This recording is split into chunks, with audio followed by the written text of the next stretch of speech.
नमस्कार दोस्तों, स्वागत है आपका स्टडी फॉर सिविल सर्विसेज में। यूपी पीएससी के जो पीसीएस एग्जाम होता है हर बार, प्लस जो आरओ एग्जाम होता है, उसके सारे प्रीवियस ईयर क्वेश्चन इस वाली वीडियो सीरीज में हम देने जा रहे हैं आपको। ये पार्ट वाइज होगी।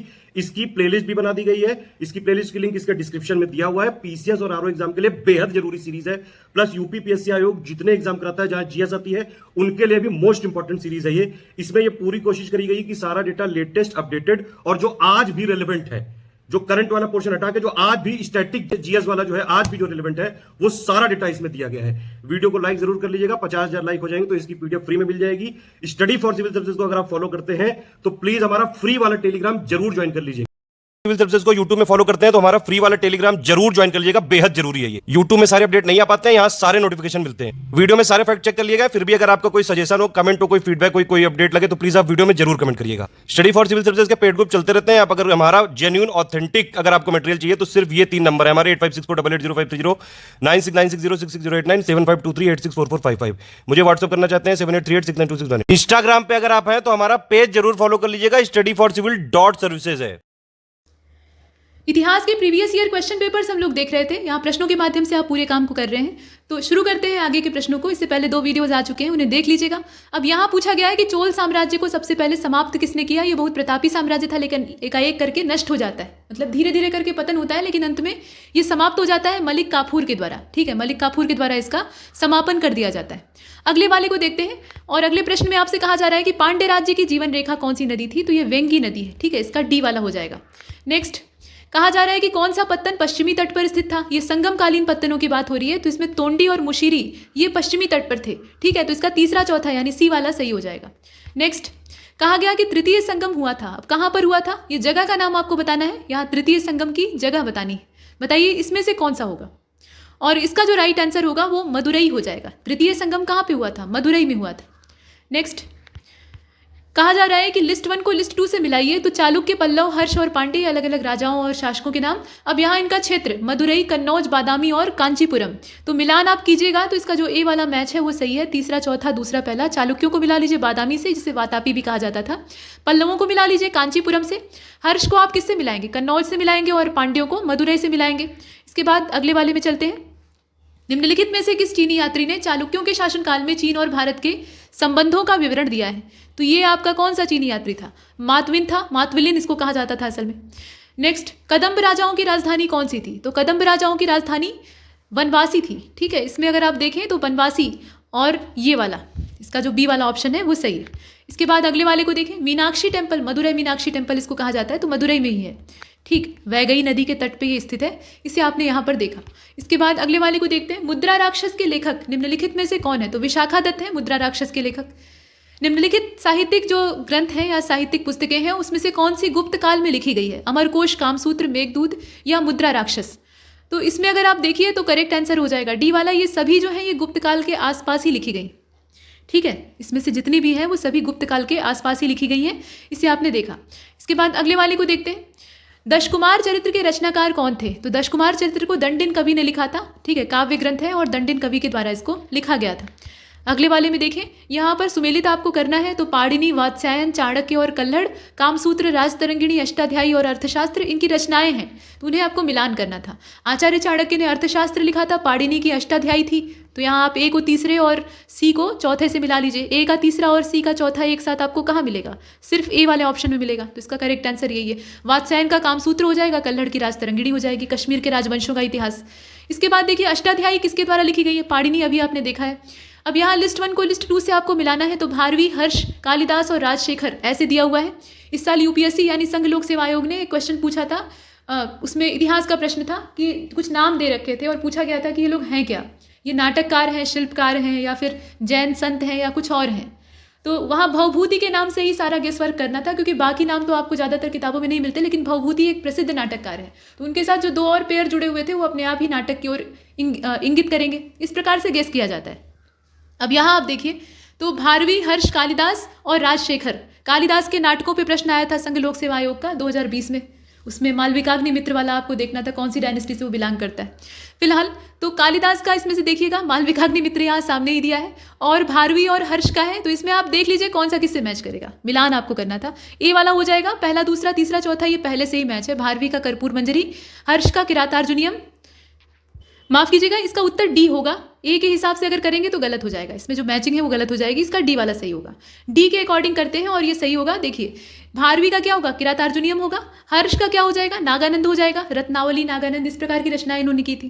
कालिदास का आप मालविकाग्निमित्र यहाँ सामने ही देख रहे हैं, और राजशेखर का कर्पूर मंजरी, ये इसका मैच सही है, तो डी वाला इसका होगा।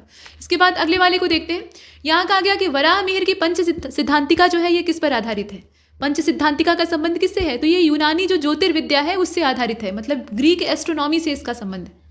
यहाँ पर करेक्ट आंसर क्या होगा, इसका बी वाला हो जाएगा। इसके बाद अगले वाले को देखते हैं। निम्नलिखित में से कौन सा सही सुमेलित नहीं है, तो सही सुमेलित इसमें देख लीजिए, कालिदास का रघुवंश है, सही बात है। भास का स्वप्न वासव दत्ता है, वो भी सही है। सुबंधु की कादंबरी लिखी हुई है, तो कादंबरी किसकी है, ये बाणभट्ट की रचना है, और यहाँ पर ये गलत लिखा है, तो इसका जो करेक्ट आंसर है वो सी हो जाएगा। इसके बाद नेक्स्ट, मिलिंद पन्हो क्या है, तो मिलिंद पन्हो इसमें से क्या होगा बताइए। पाली ग्रंथ है, पाली भाषा का ग्रंथ है, वार्तालाप है इसमें, नागसेन नाम के भिक्षु और मिनांडर का आपस में वार्तालाप है। इसके बाद अगले वाले को देखते हैं। लिस्ट 1 को लिस्ट 2 से मिलाना है। अमीर खुसरो, कालिदास, हरिशेण, बाणभट्ट। अब यहाँ ये कौन से शासक से बिलोंग करते हैं, तो चंद्रगुप्त द्वितीय यानी विक्रमादित्य गुप्तकालीन, समुद्रगुप्त, हर्षवर्धन और अलाउद्दीन खिलजी। तो अलाउद्दीन खिलजी को अगर देखा जाए तो इनका संबंध जो है अमीर खुसरो से हो जाएगा, ए का चौथा, और ए का चौथा इसमें 2 ही विकल्पों में है। उसके बाद आप कालिदास को देख लीजिए, तो कालिदास का संबंध किससे है, चंद्रगुप्त विक्रमादित्य के दरबार के 9 रत्नों में से एक थे, तो बी का हो जाएगा पहला, और बी का पहला एकमात्र बी वाले में ही है, तो इसका बी वाला ऑप्शन हो जाएगा। इसके बाद आगे चलते हैं। अगले वाले में कहा गया राज तरंगिणी के लेखक कल्हड़ के समय शासक कौन था, तो राज तरंगिणी की रचना जब हुई थी और कल्हड़ जिस समय के थे उस समय शासक का नाम था जयसिंह। इसके बाद देखिए कल्हड़कृत राज तरंगिणी में कुल कितने तरंग हैं, तरंग का मतलब यहाँ पे सर्ग से है, तो कुल मिलाकर उसमें 8 तरंगे, और जितना क्रमबद्ध इन्होंने ब्यौरा दिया है उतना क्रमबद्ध तरीके से वर्णन करना बहुत मुश्किल होता है। कल्हड़ की राज तरंगिणी को किसने आगे बढ़ाने का काम किया, तो आगे जिन लोगों ने बढ़ाया है वो इसकी क्रमवारता को या क्रमबद्धता को कायम नहीं रख पाए हैं। फिलहाल इसका जो राइट आंसर है वो जोनराज और श्रीवर हो जाएगा, ये बाद में इसे बढ़ाने का काम करते हैं, डी वाला इसका सही है। इसके बाद आगे चले, प्रश्न संख्या नेक्स्ट। हर्ष ने निम्नलिखित में से किस रचना का लेखन किया, तो नागानंद आपने पीछे देख ही लिया है, और इसके अलावा रत्नावली और प्रियदर्शिका ये भी हर्ष के द्वारा लिखा गया है, लेकिन जो हर्ष चरित है ये बाणभट्ट के द्वारा लिखा गया है, तो उसको आप मत चुनिएगा, इसको छोड़कर बाकी सभी की रचना हर्ष के द्वारा की गई। इसके बाद देखें कौन सा इसमें से सही सुमेलित नहीं है, तो कर्पूर मंजरी हर्ष ने लिखा है, मालविकाग्निमित्र कालिदास की है, मुद्रा राक्षस को विशाखा दत्त ने लिखा है, और सौंदरानंद के लेखक अश्वघोष हैं। अब देखिए इसमें जो कर्पूर मंजरी और हर्ष का यहाँ मैच कर दिया है वही गलत है, ऊपर वाला ही गलत है। इसके बाद अगले वाले में चले, कालिदास के द्वारा लिखित नाटक मालविकाग्निमित्र का नायक था, ये प्रश्न जो है ये संघ लोक सेवा आयोग का 2020 का क्वेश्चन है। अब इसमें आपको देखना है, तो मालविकाग्निमित्र यहाँ था मित्र, और यहाँ से आपको मित्र खोजना था, ठीक है। अब मित्र का मतलब इसको मत खोज लीजिएगा, ये उसके पिता का नाम था, ठीक है। इसके बाद आगे चलते हैं, यहाँ देखिए गीत गोविंद के गीतकार, ठीक, जयदेव, ये किसकी सभा को अलंकृत करते थे, तो गीत गोविंद ये मध्यकालीन काव्य है, और इसके लेखक थे जयदेव, मतलब कवि थे जयदेव, और लक्ष्मण सेन के दरबार में ये दरबारी थे। इसके बाद अगले वाले को देखते हैं, गीत गोविंद के रचयिता कौन है, जयदेव है। राधा कृष्ण की जो रास लीला है उसका वर्णन यहाँ दिखाई देता है, थोड़ा सा अश्लीलता का भी पुट आ गया है इसमें, जो कि अच्छा नहीं माना जाता। खैर, इसके बाद लिस्ट 1 को लिस्ट 2 से आपको मिलाना है। अष्टांग संग्रह, दशरूपक, लीलावती और महाभाष्य लिखा हुआ है, नाट्यकला, व्याकरण, गणित और आयुर्विज्ञान। अब यहाँ आपको बस मिलाना है, तो मिलाएंगे जब इसका जो करेक्ट मैच होगा वो बी वाला हो जाएगा। बी के अकॉर्डिंग कर लेते हैं। अष्टांग संग्रह क्या है, ये आयुर्विज्ञान से रिलेट करता है। दशरूपक असल में ये 10 रूप यानी नाटक, नाट्यकला, और उसके बाद लीलावती जो है ये तो गणित की किताब है शुद्ध रूप से, और महाभाष्य जो है ये व्याकरण का है, ऐसे आपने देखा। इसके बाद आगे चलते हैं, तुम्हारा अधिकार कर्म पर है, फल की प्राप्ति पर नहीं। ये कौन से ग्रंथ में कहा गया है भाई, गीता के अलावा और कहाँ कहा जा सकता है, ठीक है। इसके बाद नेक्स्ट, जो यहाँ है वह अन्यत्र भी है, मतलब जो यहाँ पर लिखा हुआ है वो हर जगह आपको मिलेगा, लेकिन जो यहाँ नहीं लिखा है वो आपको कहीं नहीं मिलेगा। ये किस ग्रंथ का दावा है, मतलब ग्रंथ को लिखने वाले जो वेद व्यास थे उन्होंने दावा किया था, तो ये महाभारत है। महाभारत में वो सब कुछ जो है लिखा हुआ है वही हमारे वर्तमान विश्व में है, ऐसा माना जाता है, और जो उसमें नहीं लिखा गया था वो आजकल के विश्व में भी मौजूद नहीं है। इसके बाद आगे चले, यहाँ देखिए लिस्ट 1 को लिस्ट 2 से मिलाना है। सर्ववर्मा, शूद्रक, विज्ञानेश्वर और कल्हड़ का नाम दिया है, उनकी रचनाएं साथ में लिखी हुई हैं, आपको बस उसे मैच करना था। तो इसका जो करेक्ट आंसर है इसमें कौन सा होगा, मतलब मैच कौन सा सही होगा, बी वाला हो जाएगा। बी के अकॉर्डिंग इसको मिला लीजिए, देखिए चौथा, तीसरा, पहला, दूसरा, यानी सर्ववर्मा का कातंत्र हो जाएगा, ठीक है। शूद्रक का मृच्छकटिकम हो जाएगा। विज्ञानेश्वर ने क्या लिखा था, मिताक्षरा लिखा था, ठीक है, मिताक्षरा, और उसके बाद कल्हड़ का राजतरंगिणी। इसके बाद आगे चलते हैं, यहाँ पर कहा गया कि निम्नलिखित में से कौन बीजगणित के क्षेत्र में अपने योगदान के लिए जाना जाता है, बीजगणित के क्षेत्र में अपने योगदान के लिए जाना जाता है। तो आप बताइए अलजेब्रा के क्षेत्र में किसने किया? भास्कर ने किया। भास्कर के द्वारा अलजेब्रा के क्षेत्र में उल्लेखनीय योगदान दिया गया। चक्रीय व्यंजक और जो सर्वसमीकाएं हैं उनके संबंध में इन्होंने सूत्र दिए थे। निम्नलिखित में से किस भारतीय गणितज्ञ ने दशमलव स्थानिक मान की खोज की थी? मतलब जो मैथमेटिशियन थे उन्होंने डेसिमल प्लेस वैल्यू का डिस्कवरी किया था। तो ये कौन थे? भास्कर थे, वराहमिहिर थे, ब्रह्मगुप्त थे या आर्यभट्ट थे? तो ये जो आप देख रहे हैं इसमें करेक्ट आंसर क्या होगा? ये आर्यभट्ट थे। यहाँ पर भास्कर को आप मत चुनिएगा। वैसे भी आपने देखा कि भास्कर का संबंध किससे है? बीजगणित से। तो बीजगणित में दशमलव का कोई खास स्थान नहीं होता है, अंक गणित जो होती है उसमें होता है। तो आर्यभट्ट को आप देख रहे हैं। इसके बाद अगले वाले को देखते हैं। मत्तविलास प्रहसन, इसके लेखक कौन थे? मत्तविलास प्रहसन को किसने लिखा था? तो प्रहसन का मतलब एक हास्य नाटक होता है जिसको कि देखकर हंसी आए। महेंद्र वर्मन के द्वारा इसको लिखा गया था। इसके बाद आगे चलते हैं। यहाँ आप देख रहे हैं ग्रंथ मनुस्मृति, ये किससे संबंधित है? तो ये जो समाज व्यवस्था है उससे संबंधित है। मनु की कानून की किताब इसको कहा जाता है। तो कानून किसके बारे में? समाज के बारे में। समाज के अलग अलग वर्गों को किस नियम कायदे में बंद कर रहना चाहिए, ये महाराज मनु ने इसमें लिखा है। इसके बाद आगे चलते हैं।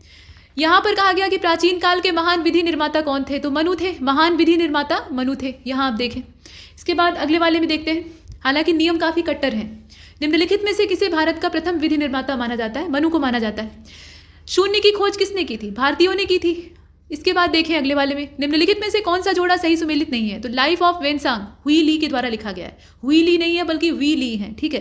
द नेचुरल हिस्ट्री ये टॉलमी के द्वारा लिखा गया है। हिस्टोरिकल फिलिपिकल ये पॉम्पेई स्ट्रॉगल के द्वारा लिखा गया है। और द हिस्ट्रीज ये हेरोडोट्स ने लिखा है। तो आप बताइए कि इसमें से कौन सा परफेक्ट नहीं है, मतलब सुमेलित नहीं है?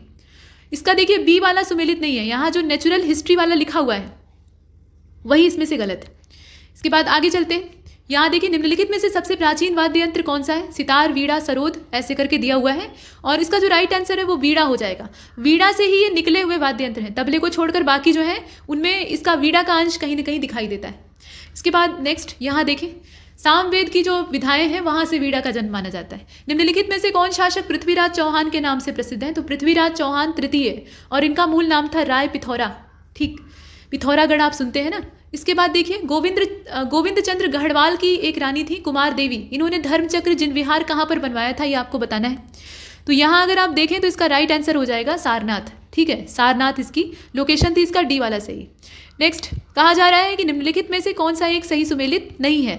तो अब्दुल रहमान हमीर रासो, चंदबरदाई पृथ्वीराज रासो, जगनिक आल्हाखंड, यहाँ आल्हाखंड नहीं आलाखंड है, और नरपति नाल बीसल देव रासो, ठीक है।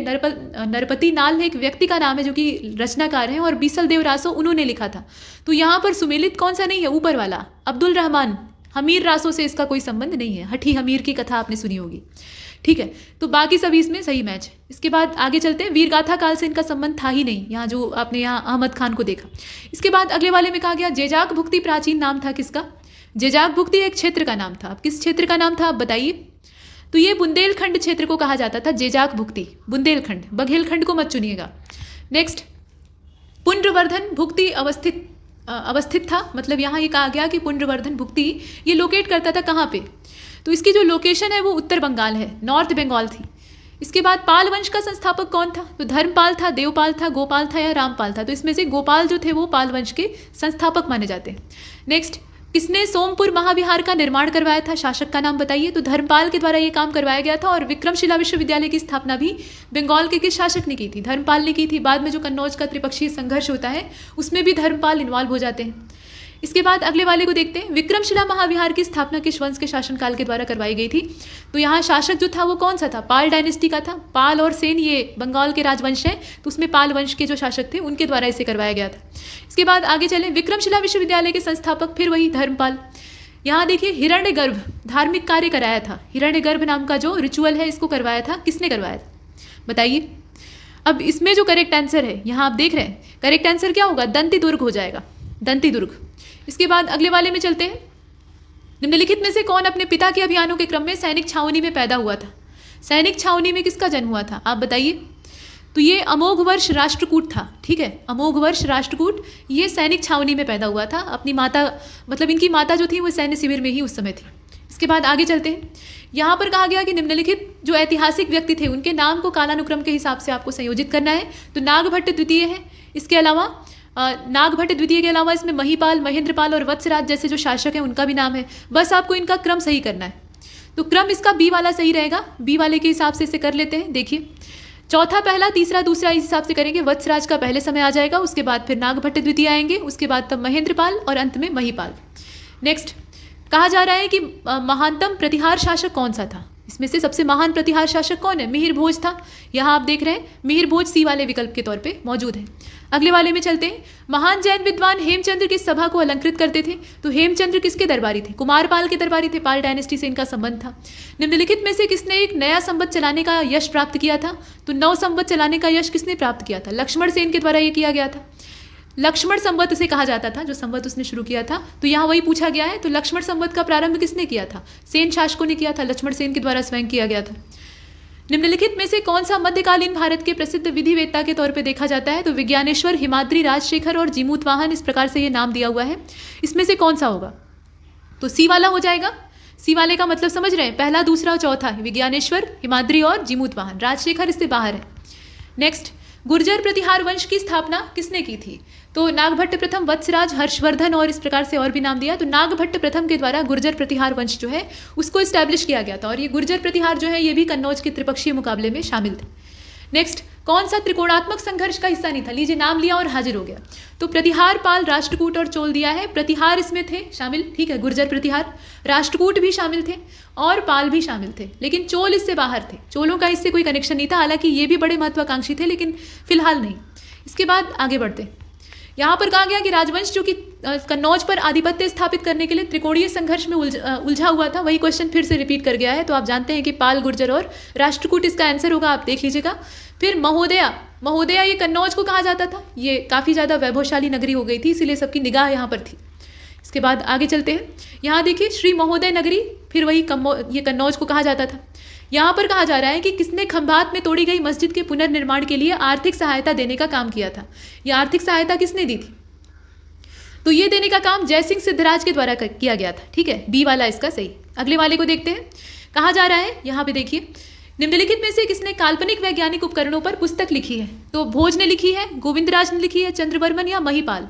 भोज के द्वारा लिखी गई है। काल्पनिक जो वैज्ञानिक उपकरण होते थे उनके ऊपर पूरी किताब लिखी गई। नेक्स्ट, काल्पनिक का मतलब यहाँ पे ये नहीं कि वो कल्पना में थे, कृत्रिम। भोजशाला मंदिर की अधिष्ठात्री देवी कौन सी है? देवी सरस्वती। ठीक है, सरस्वती जो देवी थी वो धार नगरी में निवास करती थी, ऐसा माना जाता है। इसके बाद आगे चलते हैं। यहाँ देखिए, गौडवाहों के रचयिता थे। गौडवाहों के रचयिता कौन थे? ये वाकपति थे। यहाँ देखिए अगले वाले को, पैगंबर हजरत मोहम्मद साहब का जन्म कब हुआ था? मतलब वो डेट आपको बतानी है। तो हजरत मोहम्मद साहब के जन्म की तारीख है 570 ईसा पूर्व। इसके बाद आगे चलते हैं। मोहम्मद बिन कासिम द्वारा सिंध पर विजय प्राप्त की, पहला जो मुस्लिम आक्रमण था और विजय प्राप्त हुई थी। तो ये वाला कौन सा है? 712 ईस्वी वाला समय था। 712 ईस्वी के आसपास का टाइम था। नेक्स्ट, यहाँ पर देखिए, भारत में प्रथम मुस्लिम आक्रमणकारी कौन था? मोहम्मद बिन कासिम था। हालांकि इससे पहले भी असफल प्रयास कईयों ने किया था। भारत का सबसे पहले मुस्लिम आक्रमणकारी कौन बना? तो ये अरब थे। ठीक है, अरबों की सिंध विजय आप पढ़ते हैं। इसके बाद आगे चलते हैं। मोहम्मद बिन कासिम क्या था? ये एक अरबी था। ठीक है, अरेबियन था।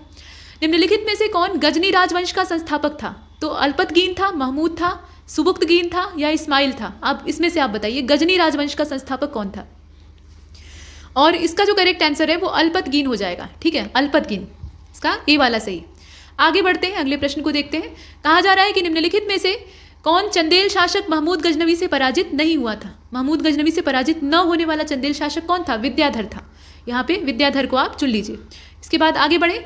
प्रश्न में कहा गया कि महमूद गजनवी ने भारत पर 17 बार आक्रमण किया, क्योंकि वो भारत में स्थायी मुस्लिम शासन की स्थापना करना चाहता था। इन शासकों की प्रवृत्तियों को समझिए। इसमें से कुछ जो इस्लामिक आक्रमणकारी हैं वो यहाँ पे कब्जा जमाने की हैसियत से या इच्छा से आते हैं, और कुछ जो है वो लूटपाट के विचार से आते हैं, और कुछ ऐसे होते हैं जो कि लूटने के विचार से आते हैं, लेकिन जब भारत अच्छा लगता है तो यहाँ अपना घर बना लेते हैं। ठीक है, इस तरह के 3 कैटेगरी में थे, और महमूद गजनवी उसमें से लुटेरे वाली कैटेगरी में आता था। ये बाहर चाहे जितना विद्वान रहा हो, लेकिन भारत में इसकी हैसियत लुटेरे की थी। यहाँ ये मंदिरों की जो वैभवशाली संपदा थी उसको देखकर लालच में आया था, और वो लालच इसको बार बार आक्रमण करने के लिए इन्वाइट करता था। ठीक है, तो इसमें जो बी वाला है वो गलत है कि स्थायी मुस्लिम साम्राज्य की स्थापना करना चाहता था। अगर ये बात गोरी के संदर्भ में होती तो सही होती। ठीक है, तो इसका ए वाला सही है, लेकिन आर वाला गलत है, और यहाँ आप सी वाले को लगाएंगे। इसके बाद आगे बढ़ते हैं।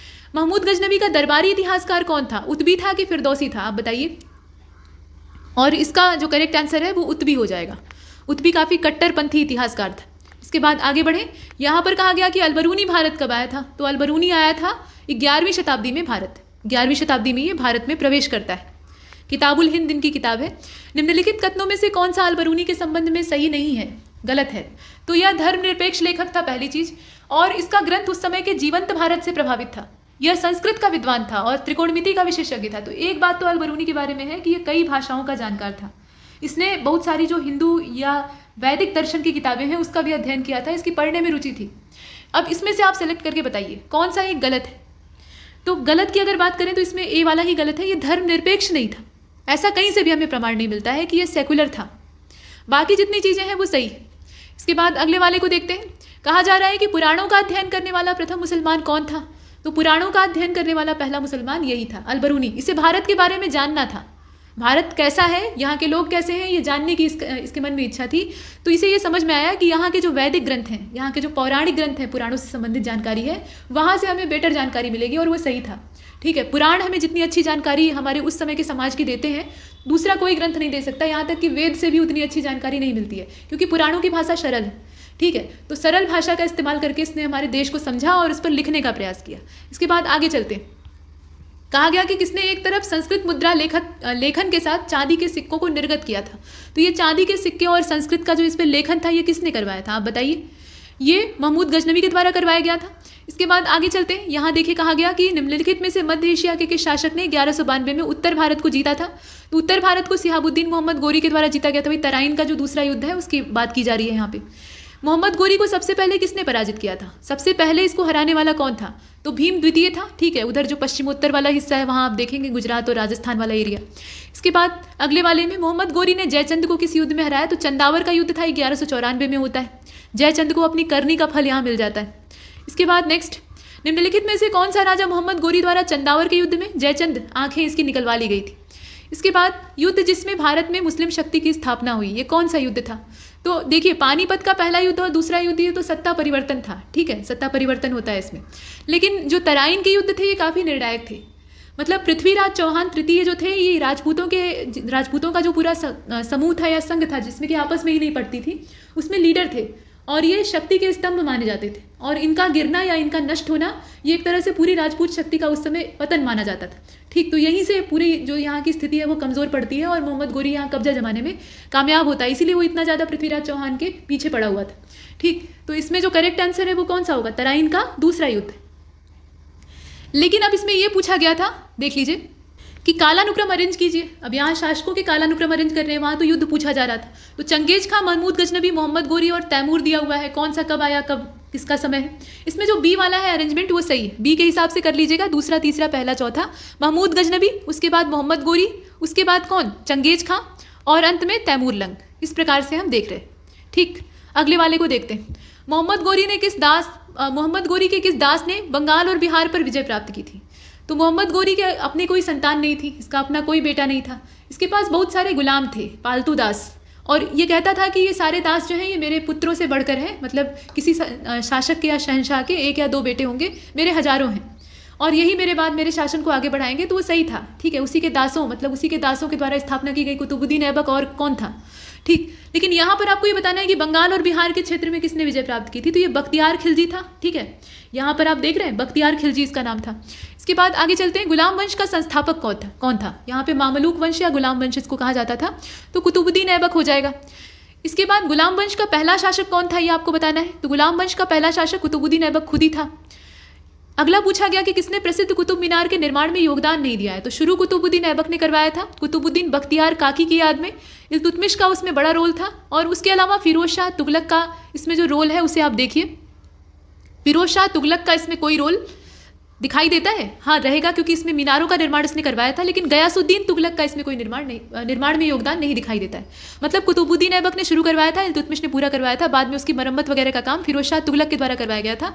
गयासुद्दीन इससे बाहर है। इसके बाद अगले वाले को देखते हैं। कुतुबुद्दीन ऐबक की राजधानी तो लाहौर थी। ठीक है, लाहौर राजधानी थी। ये दिल्ली आने की कोशिश नहीं कर पाया क्योंकि इसको बहुत ज़्यादा विरोध का सामना करना पड़ रहा था। अगले वाले में चले। निम्नलिखित में से किसने दिल्ली सल्तनत को राजधानी के रूप में स्थापित किया? तो दिल्ली सल्तनत को राजधानी के रूप में स्थापित करने वाला शासक कौन था? इल्तुतमिश था, और यही वास्तविक शक्ति का संस्थापक भी था। दिल्ली का प्रथम सुल्तान कौन था जिसने कि नियमित सिक्के जारी करवाए और अपने साम्राज्य की राजधानी दिल्ली को घोषित किया? तो अभी आपने इसी को देखा है, इल्तुतमिश यहाँ पे दिखाई देता है। निम्नलिखित में से कौन सी इल्तुतमिश के राज्यकाल में सल्तनत की राजधानी थी? दिल्ली, ठीक है।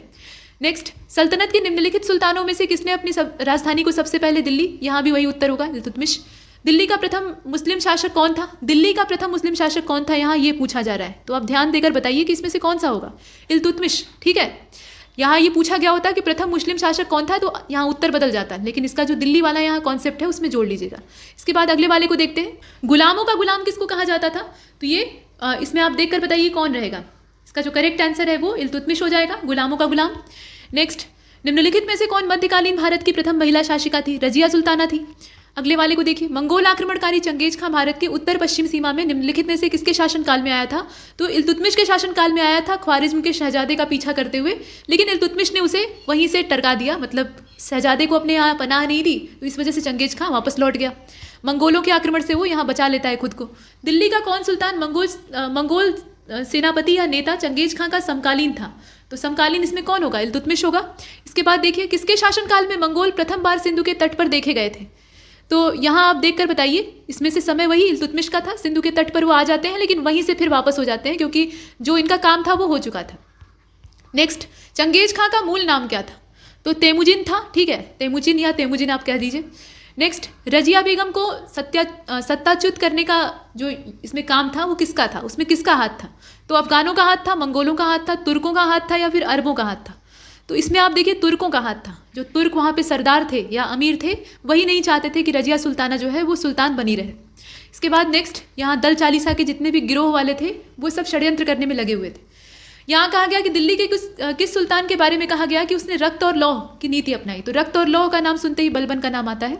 यहाँ पर कथन और कारण दिया हुआ है। बलबन ने अपने शासन को शक्तिशाली बनाया और सारी सत्ता पर अपना केंद्रीय नियंत्रण स्थापित किया, और वह उत्तर पश्चिमी सीमा को मंगोल आक्रमण से सुरक्षित करना चाहता था। तो ये सब बातें हैं बलबन के बारे में, सही तो दोनों है, लेकिन यहाँ कथन कारण जो है वो आपस में मैच नहीं कर रहा है, मतलब व्याख्या ठीक नहीं है, कथन दोनों ठीक है। इसके बाद अगले वाले को देखते हैं। निम्नलिखित सुल्तानों में से किसने गढ़मुक्तेश्वर की मस्जिद दीवारों पर अपने शिलालेख में स्वयं को खलीफा का सहयोगी बताया? ठीक, तो ये बताइए अब इसमें से किसने कहा है ऐसा? खलीफा का सहयोगी, ये खुद को कहने वाला कौन था? बलबन था, ठीक है। बलबन ने अपने प्रभुत्व में काफ़ी अच्छी खासी बढ़ोतरी की थी। किस सुल्तान ने सिकंदर सानी की जो मनोउपाधि है उसको धारण किया था? तो सिकंदर सानी की उपाधि धारण करने वाला अलाउद्दीन खिलजी था, और ये बहुत ज़्यादा महत्वाकांक्षी था। इसकी महत्वाकांक्षा विश्व विजय की थी। सिकंदर की तरह ये दुनिया पर जीत हासिल करना चाहता था, लेकिन इसके कुछ शुभचिंतकों ने कहा कि पहले भारत को कंट्रोल में कर लीजिए, उसके बाद दुनिया के बारे में सोचेंगे। तो ऐसा जो सलाह इसे मिलती है उससे ये रुक जाता है। इसके बाद आगे चलते हैं। यहाँ देखिए, कथन ए में कहा गया है कि अलाउद्दीन के दक्षिणी अभियान धन प्राप्ति से संबंधित थे, मतलब वो पैसा इकट्ठा करना चाहता था, इसलिए दक्षिण में उसने अपना आक्रमण वगैरह किया था। वह दक्षिणी राज्यों को कब्जे में करना चाहता था। अब बताइए, तो इसका सी हो जाएगा, मतलब नीचे वाला जो इसमें दिया है ना, ये वाला कब्जे में करने का उसका कोई खास उद्देश्य नहीं था, वो सिर्फ यहाँ से लूटना चाहता था। तो धन प्राप्ति उसका मेन पर्पज था, और इसीलिए ए सही है लेकिन आर गलत है। अगले वाले को देखते हैं। यहाँ कथन पर विचार कीजिए जो कि अलाउद्दीन खिलजी से जुड़े हुए हैं। तो इसने कृष्ट जमीनों की पैमाइश के बाद जमीन की मालगुजारी वसूल की। इसने लगान व्यवस्था को अपनी पूरी सल्तनत में लागू किया। इसने प्रांतों के गवर्नरों को अधिकार से मुक्त कर दिया, मतलब उनके अधिकार ही समाप्त कर दिए। तो इसमें से आप बताइए कि कौन सा होगा, और इसका जो करेक्ट आंसर है वो सी हो जाएगा, यानी पहला और तीसरा इसमें सही है। ठीक है, पहला तीसरा सही है, लेकिन ये वाला जो दिया है ना बीच में कि लगान व्यवस्था को पूरी सल्तनत में लागू कर दिया, तो ये वाला इसमें गलत है। इसके बाद आगे चलते हैं। कथन ए में कहा गया है कि अलाउद्दीन खिलजी ने दिल्ली में मूल्य नियंत्रण प्रणाली को, यानी प्राइस कंट्रोल वाला जो सिस्टम है उसको लागू किया। इसका कारण ये था कि दिल्ली में अपने राजभवन में निर्माण में लगे हुए कारीगरों को वो कम वेतन देना चाहता था। तो कारण तो बेवकूफ़ी से भरा हुआ है। अब इसमें आप बताइए, इसका जो करेक्ट आंसर है वो सी वाला हो जाएगा। ये तो ठीक है, मूल्य नियंत्रण प्रणाली और बाजार नियंत्रण प्रणाली ये सब अलाउद्दीन खिलजी के द्वारा जारी किया गया है, लेकिन जो कारण है वो गलत है। इसके बाद अगले वाले को देखते हैं। कहा जा रहा है कि निम्नलिखित मुस्लिम बादशाहों में से किसने एक मूल्य नियंत्रण, अलाउद्दीन खिलजी, इसका आंसर आपने पीछे देखा है। बाजार नियंत्रण का भी काम इसी ने किया था, लेकिन यहाँ ये पूछा गया है कि इसके प्रयास से होता क्या है। तो जो कृषि होती है उसमें उन्नतीकरण होता है, सिर्फ सामंतों को फायदा पहुंचता है, बहुत ज़्यादा सफलता प्राप्त होती है, और शासक को जनमानस से दूरी का सामना करना पड़ता है, मतलब जनता उससे और ज़्यादा रुष्ट हो जाती है। तो आप बताइए इसमें से कौन सा होगा। बहुत सफलता प्राप्त होती है, बाजार कीमतों पर जब ये कंट्रोल कर लेता है तो बहुत ज़्यादा इसको सफलता प्राप्त होती है। इसके बाद आगे बढ़ते हैं। बाजार नियंत्रण को लागू करने वाला अलाउद्दीन खिलजी था। नेक्स्ट, किसने मध्यकालीन शासक के तौर पे सार्वजनिक वितरण प्रणाली को लागू किया था, मतलब जो पीडीएस सिस्टम हम आजकल भी देखते हैं उसको सबसे पहले लागू किसने किया था? तो इसमें से जो करेक्ट आंसर है वो हो जाएगा अलाउद्दीन खिलजी। इसके बाद अगले वाले को देखें, घरी और चरी कर, चरी और घरी कर इसको कहा जाता है। तो इस प्रकार का कर लगाने वाला दिल्ली का पहला सुल्तान कौन था? ये अलाउद्दीन खिलजी था। घरी और चरी कर ये काफ़ी फेमस है इसके रिस्पेक्ट में। अगले वाले को देखें, 1306 के बाद अलाउद्दीन खिलजी के समय में दिल्ली के सुल्तान तथा मंगोलों के बीच में सीमा क्या थी, मतलब बीच में बॉर्डर कौन सा था? तो यहाँ नदियाँ सीमाएं बनाती थी और नदियों के तौर पे अगर देखा जाए तो सिंधु नदी ही बॉर्डर थी। ठीक है, सिंधु नदी इल्तुतमिश के समय में भी सीमा रेखा बन गई थी और यहाँ भी बनी थी। अगले वाले में चले, इसमें कहा जा रहा है कि अलाउद्दीन खिलजी के निम्नलिखित सेनाध्यक्षों में से कौन सा तुगलक वंश का पहला सुल्तान बनता है? तो तुगलक डायनेस्टी का जो पहला सुल्तान है वो गाजी मलिक बनता है। गयासुद्दीन तुगलक बाद में अच्छा सा नाम रख लेता है। ठीक है, सिंहासन पर बैठने के बाद नाम चेंज हो जाता है। अगला वाला देखिए, किस वंश के सुल्तानों ने सबसे अधिक समय तक दिल्ली पर शासन किया? दिल्ली या देश पर शासन किया, आप ऐसे देख लीजिए। तो इसका करेक्ट आंसर हो जाएगा तुगलक डायनेस्टी। तुगलक डायनेस्टी के जो सुल्तान थे उन्होंने सबसे लंबे समय तक रूल किया। यहाँ तक हमने कुछ प्रश्नों को देखा है, श्रृंखला आगे जारी रहेगी। इसमें इतना ही।